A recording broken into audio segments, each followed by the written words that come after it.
The American Civil War had just ended. It left behind a country trying to heal, but it also left a lot of trained soldiers who were out of a job. Many of these soldiers were Irish immigrants. They had fought hard for the Union. They came to America to escape poverty and injustice in Ireland. They dreamed of a better life. But they also carried a deep anger against British rule in their homeland. Ireland had been under British control for centuries. Many Irish people wanted their country to be free. They formed groups to fight for this. One of these groups was called the Fenian Brotherhood. It started in America and Ireland. Its goal was simple: get the British out of Ireland. In America, the Fenian Brotherhood found fertile ground. There were hundreds of thousands of Irish immigrants. Many felt loyal to their old country. They were proud to be American, but they still wanted to help Ireland. And after the Civil War, there were a lot of Irish American veterans. They knew how to fight. They had guns and military training. They were a ready-made army for the Fenians. These men saw an opportunity. They figured they could use their skills and the resources they had in America. They wanted to strike a blow against Britain, but they couldn't just sail to Ireland and attack. That was too far, it was too risky, they needed a plan that was closer, easier, and then they looked north. The north of the United States, border lay British North America. This was not yet the country of Canada we know today. It was a collection of British colonies, places like Upper Canada, Ontario, and Lower Canada, Quebec, New Brunswick, and Nova Scotia. These colonies were British property. They were a part of the British Empire. The Fenians thought, if we attack British North America, we are attacking Britain itself. This was their logic. They believed that if they caused enough trouble in British North America, Britain would have to send troops and resources to defend it. This would weaken Britain. It would force Britain to pay attention. And maybe, just maybe, it would make Britain willing to talk about Irish independence. The U.S. government at the time had its own issues with Britain. During the Civil War, Britain had seemed to favor the Confederacy. Your British ships had helped the South. This made many Americans angry, so when the Fenians started talking about attacking British North America, some U.S. officials looked the other way. Or they didn't try too hard to stop them. They might not have openly supported the Fenians, but they didn't stop the planning or the gathering of men and weapons.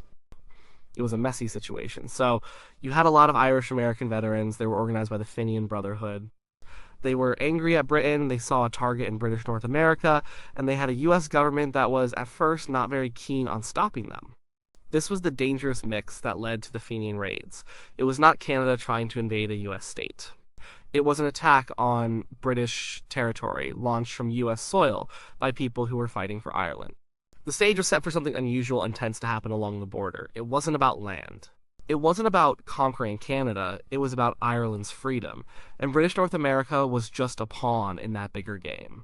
The idea of attacking British North America really caught on among the Fenians. It wasn't just a random thought.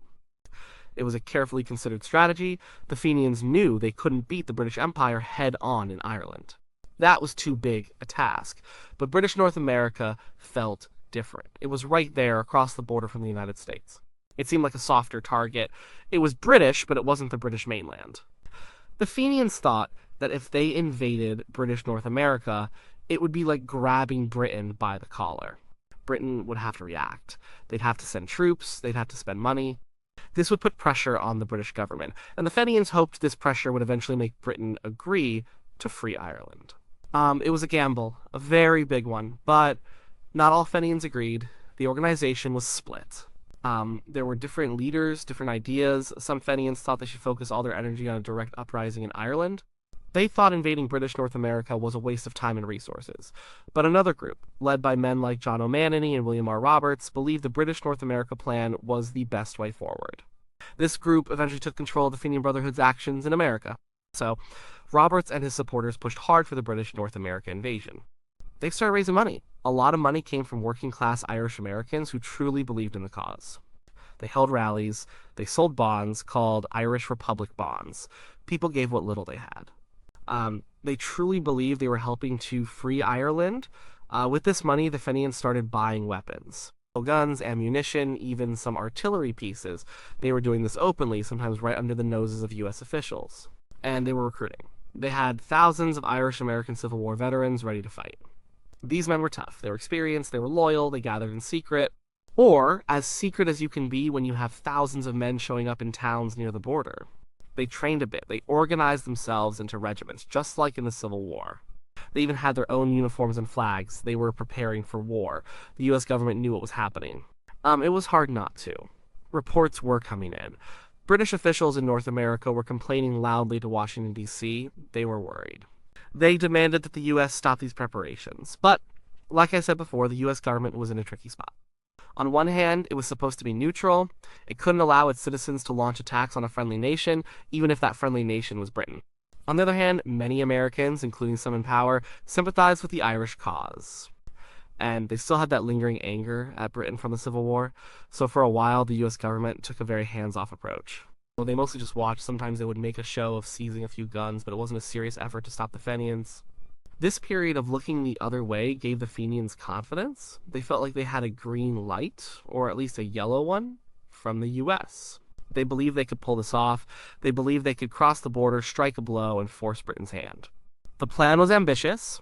It involved crossing the Niagara River, the St. Lawrence River, and other border points.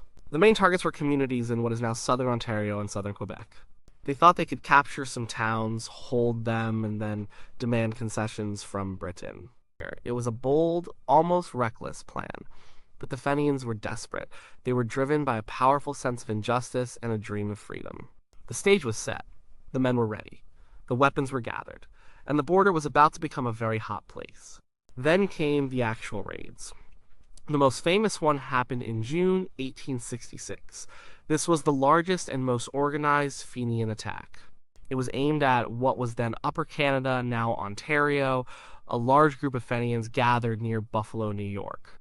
They were led by a man named John O'Neill. He was an Irish-American veteran of the Civil War, a good commander.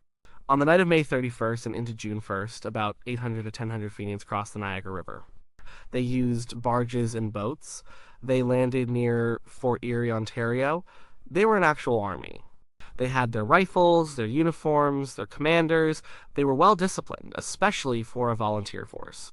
They quickly took control of the town of Fort Erie. They cut telegraph lines. They seized supplies. They were officially on British soil and invading force. The British North American colonies weren't really prepared for this. They had local militia units. These were citizen soldiers, mostly farmers and shopkeepers who trained part-time. They were not professional soldiers, but they were all they had. News of the invasion spread. Canadian militia units were quickly called up. One unit, from Toronto, was called the Queen's Own Rifles. Another was from Hamilton, the 13th Battalion. These units marched and took trains to meet the Fenians. On June 2nd, near the village of Ridgeway, the Fenians and the Canadian militia met. This was the Battle of Ridgeway. It was a real battle fought between two organized forces. The Fenians, with their Civil War experience, were tough. The Canadian militia were brave, but they were not as experienced. During the battle, a Fenian officer shouted something about British cavalry. The Canadian militia thought they were about to be charged by horses. They formed a square, a defensive formation, but there was no cavalry. This mistake broke their formation and their confidence. The Fenians pressed their advantage. The Canadian militia, after some fighting, eventually retreated. It was a victory for the Fenians. The Fenians had won a battle on Canadian soil. But this victory didn't last long. The Fenians were running out of supplies. They were deep in enemy territory, and they knew that proper British regular army units were on their way. Plus, the U.S. government was finally starting to act. President Andrew Johnson, under intense pressure from Britain and facing a real international crisis, finally ordered U.S. forces to intervene. General George Meade, a hero of the Civil War, was sent to the border. He was told to stop any more Fenians from crossing and to arrest those returning. After their victory at Ridgeway, the Fenians, under O'Neill, didn't have much choice. They pulled back. They made their way back to Fort Erie. There, they found that the U.S. gunboat, the USS Michigan, was blocking their escape route across the Niagara River. Many Fenians were captured by the U.S. authorities as they tried to recross the border. John O'Neill himself was arrested by the Americans. The raid was over. There were other, smaller Fenian raids or attempts too. Later, in 1866, another group of Fenians tried to cross into what is now Quebec from Vermont. But the Canadian militia and British regulars were ready this time. The Fenians were quickly repelled or arrested by U.S. forces before they could do much damage. In 1870 and 1871, there were even more attempts, including one aimed at Manitoba. But these later raids were much less successful and smaller in scale. The 1866 Ridgeway raid was the most significant. And it showed that the Fenians were serious, it showed that the British North American colonies were vulnerable, and it showed that the U.S. government, though slow to start, would eventually step in to stop these invasions. The raids were a shock for the British North American colonies. They made people realize they needed better defense. This feeling of shared danger would play a big part in something much larger, the creation of Canada. The Fenian raids left a complicated mess behind. For the Fenians who participated, many were arrested. Some were tried in Canada for treason felony. They were sentenced to prison. But many of them were eventually pardoned, often after a lot of political pressure from Irish American groups and even some U.S. politicians. The U.S. government tried some Fenian leaders for violating neutrality laws, but these trials often resulted in light sentences or acquittals because juries sympathized with the Irish cause. The U.S. government found itself in a very awkward position. It wanted to be neutral, but it couldn't fully control its own citizens. Many Americans openly cheered for the Fenians. They saw them as brave fighters against an old enemy, Britain. But Britain was furious. They demanded that the U.S. clamp down harder. They also demanded compensation for the damages caused by the Fenians. This added to existing tensions between the U.S. and Britain, especially over the Alabama claims, the damage caused by British-built ships to Union shipping during the Civil War. But the biggest long-term impact of the Fenian raids was on British North America itself. These colonies were individual entities at the time. They had separate governments, separate militias. The raids made it clear that they were vulnerable. They couldn't defend themselves effectively alone. They needed to unite. This threat from the Fenians was a huge push towards Canadian Confederation. The idea of forming a single, stronger country, Canada, was already being discussed. The raids gave it urgency. People realized that a united government could raise a larger, better organized army. A united Canada could have a stronger economy to support that defense. The raids showed that there was a real external threat and that self-preservation meant joining together. Many historians say the Fenian raids were a key factor, perhaps even the final push, that led to the creation of the Dominion of Canada in 1867. Some even call Confederation a nation born of fear. For the Fenian Brotherhood, the raids were a mixed bag.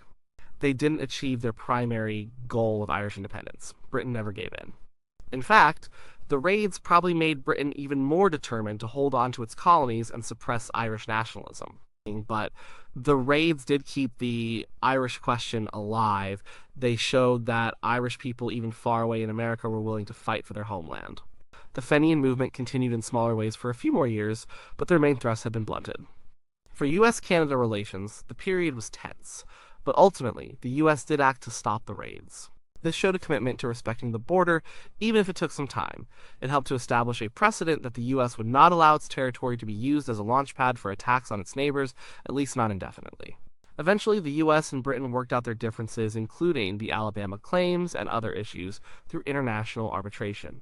The Fenian raids are a fascinating chapter in history. They show how complex international relations can be, even between countries that are supposed to be friendly.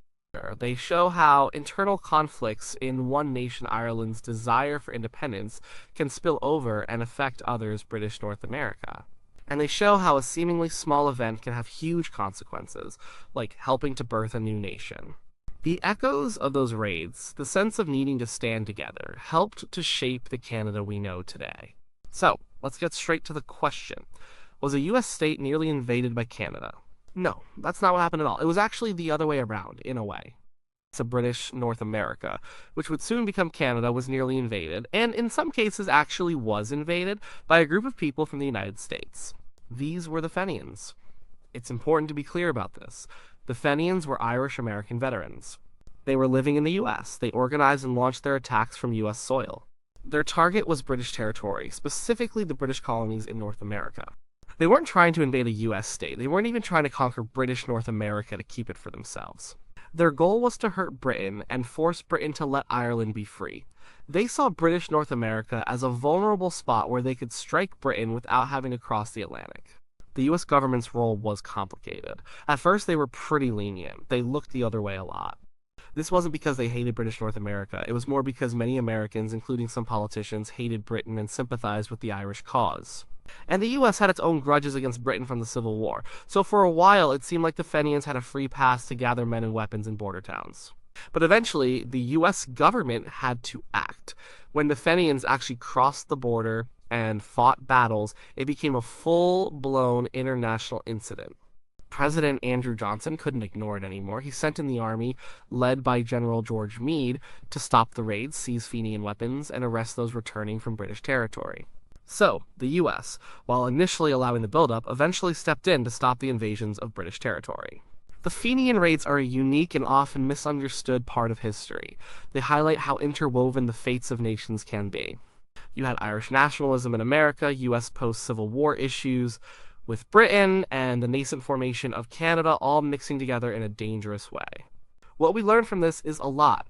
We learn that borders, even between generally friendly neighbors, can become very tense when external pressures and internal grievances combine. We learn that a group's nationalistic fervor can lead to surprising and bold actions. And we learned that political events can have unintended consequences, like how a series of small, ultimately unsuccessful raids on British North America ended up being a major push for those colonies to unite and form Canada. It's a story that tells us that history is rarely simple. It's full of complex motivations, shifting alliances, and unexpected outcomes. It wasn't Canada trying to invade the US. It was a proxy war of sorts, with Irish Americans using British North America as a battlefield to fight for a free Ireland. In doing so, they left a lasting mark on three nations: Ireland, the United States, and Canada.